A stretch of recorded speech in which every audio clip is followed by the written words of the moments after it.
হলে তুই ভগবান। কেউ কারো নয় মা। যেদিন এই পৃথিবী ছেড়ে আমরা যাব, আমাদেরকে একাকেই যেতে হবে। আমাদের চিতারা যখন দাউ দাউ করে চলবে, কেউ ছুটে এসে চিতায় উঠে যাবে। তাই সংসারের মায়া কম করো। যাদের হাত ধরলে অদ্ভুত একটা বিষয়, আপনি পিতার হাত ধরেছিলেন, সে হাত ছেড়ে চলে গেছে। স্বামীর হাত ধরলেন, সেও ছেড়ে চলে গেল। আর পুত্রের হাত ধরার কথা বললেন না, সেটা ধরতেই চায় না, সে অন্য কারো হাত ধরতে চায়, সে বাবা মায়ের হাত ধরতে চায়। তো আমরা তাদেরই হাতটা ধরতে চাই যারা আমাদের হাত ধরতে চায় না, কিন্তু যে আমাদের হাতটা ধরার জন্য হাতটা বাড়িয়ে রেখেছে, তার প্রতি আমরা হাতটা বাড়িয়ে দিই না।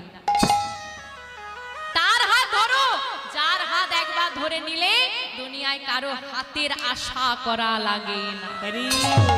বিশ্বাস তাকে করো যে বিশ্বাসের মর্যাদা দিতে পারে, তাকে করো না। যার নিজেরই